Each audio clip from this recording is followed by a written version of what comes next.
ഇത് ഇന്നലത്തെ വീഡിയോ ആണ്. ഇന്നലെ ആയിരുന്നല്ലോ ക്രിസ്മസ്.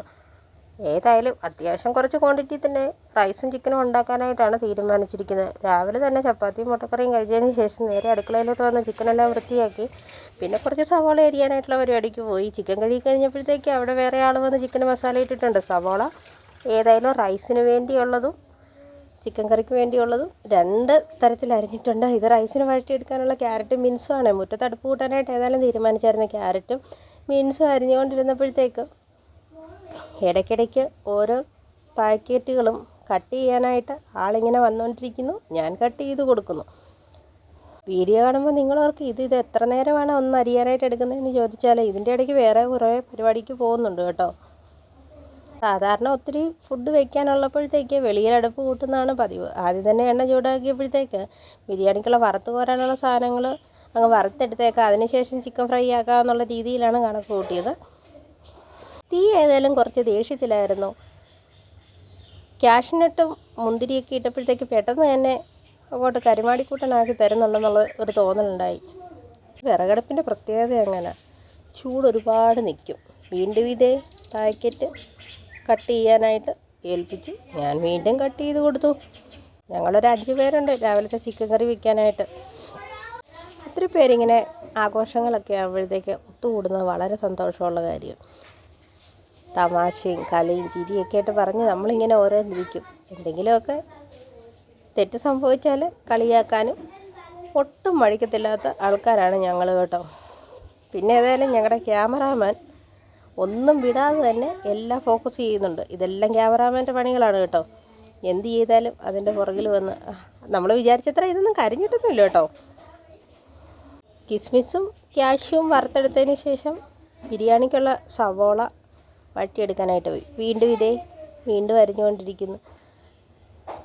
ഇടയ്ക്ക് വലിയൊരു അബദ്ധം പറ്റി കേട്ടോ. ഞങ്ങൾ ബിരിയാണിക്കും ചിക്കൻ കറിക്കും സവോള രണ്ടായിട്ടാണ് അരിഞ്ഞു വെച്ചത്. രണ്ടളവിൽ അരിഞ്ഞു വെച്ചു. പക്ഷേ ഒരാളോട് ഇത് എടുത്തുകൊണ്ട് വരാൻ പറഞ്ഞപ്പോഴത്തേക്ക് എടുത്തുകൊണ്ട് വന്ന ആൾ ഓർത്തത് 2 സവോളയല്ലേ എന്ന് ഓർത്തോണ്ട് ഇത് രണ്ടും ഒന്നാക്കി. വീണ്ടും അത് പതിയെ എടുത്ത് മാറ്റി വരുന്നു കേട്ടോ. സവോള ഏതായാലും ഫ്രൈ ആയിട്ട് മാറ്റി വെച്ചിട്ടുണ്ട്. സവോളയ്ക്ക് നല്ല ടേസ്റ്റാണ്. പിന്നെ ചിക്കൻ കറി വെക്കാനായിട്ടുള്ള പ്ലാനിലേക്ക് പുറപ്പെട്ടു. ചിക്കൻ ഏതായാലും ഫ്രൈ ചെയ്ത് വെക്കാനായിട്ടാണ് തീരുമാനിച്ചത്. ഇത് ആദ്യം ഫ്രൈ ചെയ്ത് വെച്ച സവോളയാണ്. പക്ഷേ കുറച്ച് കഴിഞ്ഞപ്പോഴത്തേക്ക് ഈ സവോളയുടെ അളവൊക്കെ കുറഞ്ഞു. അങ്ങോട്ട് പോകുമ്പോഴും ഒരു പിടി വാരി വയ്ക്കും, ഇങ്ങോട്ട് വരുമ്പോഴും ഒരു പിടി വാരി വയ്ക്കും. ലാസ്റ്റ് റൈസിലിടാൻ നോക്കിയപ്പോഴത്തേക്ക് കുറച്ച് കുറവുണ്ടായിരുന്നു കേട്ടോ. ക്യാമറാമാൻ ഏതായാലും നല്ല തിരക്കിലാണ്. കൂട്ടത്തിൽ ക്യാരറ്റ് അരിയാൻ വേറൊരാളോട് കൂടിയിട്ടുണ്ട്. ഞങ്ങൾ 2 പേരും കൂടെയാണ് അരിയുന്നത്. ചിക്കൻ കിടന്ന് ഫ്രൈ ആവുന്നു. ഫ്രൈ നോക്കി വേറൊരാളോട് നോക്കിയിരിപ്പുണ്ട്. ഏതായാലും വലിയൊരു കടമ്പ കഴിഞ്ഞു. ക്യാരറ്റും ബീൻസും അരിഞ്ഞു കഴിഞ്ഞിട്ടുണ്ട്. ചിക്കൻ ഏതായാലും ഒരു ട്രിപ്പ് ഫ്രൈ ആയി കഴിഞ്ഞു. ഇനി അടുത്ത ട്രിപ്പ് അടുപ്പിലിട്ടിരിക്കുന്നു. ക്യാമറാമാൻ്റെ ഓരോ കാര്യങ്ങളെ ക്യാമറാമാൻ ചിക്കനെ തൊട്ട് നോക്കുന്നു, കൈയെടുത്ത് പൊക്കി കയ്യിൽ എണ്ണ നോക്കുന്നു. ഏതായാലും ഞാനങ്ങോട്ട് ഒന്ന് ചിക്കൻ തിരിച്ചിട്ടേക്കാമെന്ന് നോക്കിയപ്പോഴത്തേക്ക് ക്യാമറാമാൻ ഇതാണ്ടേ എന്നെ ഫോക്കസ് ചെയ്ത് വന്നിരിക്കുന്നു. വെളിയിൽ അടുപ്പ് കൂട്ടിയെന്ന് പറഞ്ഞാൽ നല്ല വെയിലായിരുന്നു കേട്ടോ. നല്ല അടിപൊളി വെയിലായിരുന്നു. ഒരു ചിക്കൻ്റെ കുറച്ച് പീസെടുത്ത് അവിടെ ഇരുന്നൊരു കുഞ്ഞാക്ക് ടേസ്റ്റ് നോക്കാനായിട്ട് കൊടുത്തു.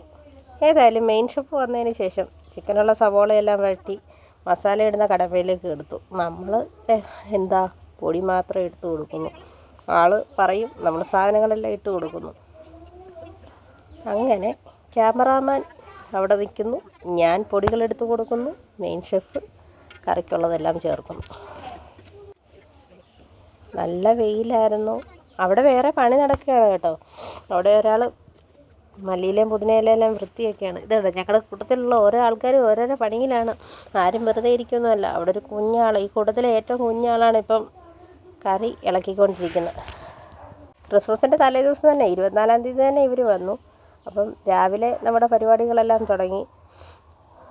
എല്ലാവരും ഓരോ പരിപാടികളിൽ കൂടുമ്പോഴത്തേക്ക് നമ്മളിങ്ങനെ വർത്താനം പറഞ്ഞ സമയം പോകുന്നു ഒന്നും നമുക്കറിയത്തില്ല.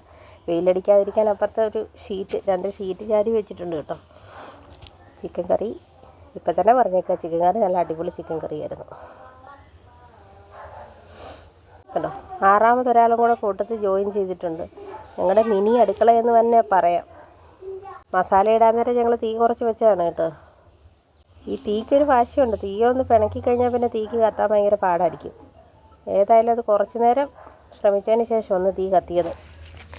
കത്ത് തീയേന്ന് ഞാൻ പറയുന്നുണ്ട്, പക്ഷേ തീക്ക് തോന്നണ്ടേ ഒന്ന് കത്തണമെന്ന്. കൊച്ചു പിള്ളേരെ കൊണ്ട് കത്തിക്കാനും പറ്റത്തില്ല. ഞാനേതായാലും തീ ഒന്ന് കത്തിച്ച് കേട്ടോ. കനലിൽ നല്ല ചൂടുള്ളായിരുന്നതുകൊണ്ട് യാതൊരു പ്രശ്നവും ഇല്ലായിരുന്നു. പിന്നെ ഏതായാലും കുറച്ച് വെള്ളം ഒഴിച്ച് കൊടുക്കാൻ മെയിൻ ഷെഫ് പറഞ്ഞതനുസരിച്ച് ഞാൻ ഒഴിച്ചു കൊടുത്തു. ഒരുപാട് വെള്ളം കൂടിപ്പോയാലും കറിക്കൊരു പാകം വേണമല്ലോ, അതുകൊണ്ട് ഞങ്ങളധികം വെള്ളമൊന്നും ഒഴിച്ചില്ല. ഇതിൻ്റെ ഇടയ്ക്ക് പാട്ട് വെച്ചിട്ടുണ്ട്, ബ്ലൂടൂത്ത് സ്പീക്കർ വെച്ച് പാട്ടൊക്കെ നല്ല രീതിയിൽ വെച്ചിട്ടുണ്ടായിരുന്നു. ഇത്തവണത്തെ ക്രിസ്മസ് ഏതായാലും ഫുഡിൻ്റെ കാര്യത്തിൽ നല്ല പൊളിയായിരുന്നു തന്നെ നമുക്ക് പറയാൻ പറ്റും. ഏതായാലും നല്ല ക്വാണ്ടിറ്റി കറി വയ്ക്കുന്നത് കൊണ്ട് നല്ല രീതി വയറ് നിറയ്ക്കാം എന്നുള്ളൊരു തോന്നലുമുണ്ട്. ഇന്നത്തെ കാലത്ത് ഒരു വീട്ടിൽ ക്രിസ്മസ് ആഘോഷിക്കാൻ ഒരു 12 പേരുണ്ടെന്നൊക്കെ പറയുന്നത് ഒരു വലിയ കാര്യം തന്നെയാണ്. ഞങ്ങളേതായാലും പാട്ടൊക്കെ കേട്ട് കുക്കൊക്കെ ചെയ്ത് ഇങ്ങനെ ഇരിക്കുകയാണ്. ഇതിൻ്റെ ഇടയ്ക്ക് ഇവിടുത്തെ ആട്ടുകുട്ടികൾ വന്ന് ഞങ്ങളെ ശല്യപ്പെടുത്താനായിട്ട് വരും കേട്ടോ. ഞങ്ങൾ വടിയൊക്കെ ആയിട്ടാണ് ഇവിടെ ഇരിക്കുന്നത്. ഇടയ്ക്കൊന്ന് ചിക്കൻ കറിയുടെ ടേസ്റ്റ് നോക്കാനായിട്ട് ഓരോരോ കുഞ്ഞിക്കൈകളിലേക്ക് കൊടുത്തു. ക്യാമറാമാൻ ചിക്കൻ്റെ കറി ഒന്ന് ടേസ്റ്റ് ചെയ്യുന്നുണ്ട്. പിന്നെ നല്ല കറിയാണെന്ന് പറഞ്ഞു. പക്ഷേ ഞങ്ങളുടെ കറിയുടെ പ്രത്യേകത എന്താണെന്നറിയോ, എപ്പോഴും തെല്ലൊരു ഉപ്പ് കുറവായിരിക്കും. ഉപ്പൊന്ന് കൂടിപ്പോയാൽ BP ഉള്ളവർക്ക് അയ്യോ ഉപ്പ് കൂടിപ്പോയി ഇത്രയും ഉപ്പ് വേണ്ടായിരുന്നേന്നും പറഞ്ഞ് നമ്മളോട് വഴക്കുണ്ടാക്കും. വെയിൽ കാരണം തലയ്ക്ക് നല്ല ചൂടെടുക്കുന്നുണ്ട് കേട്ടോ.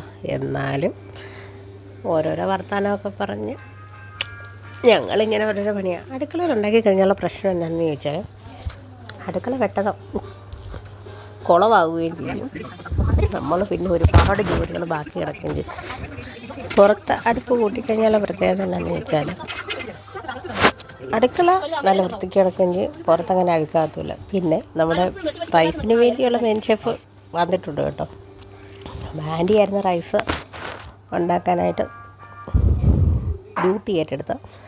ഏതായാലും ഒരു 2.5 കിലോ റൈസാണ് എടുത്ത് വെച്ചത്. അവരിങ്ങനെ വർത്താനമൊക്കെ പറഞ്ഞ് റൈസിൻ്റെ കാര്യമൊക്കെ ആയി. റൈസ് പെട്ടെന്ന് ആകുമല്ലോ. പിന്നെ പപ്പടം പൊള്ളിച്ചു.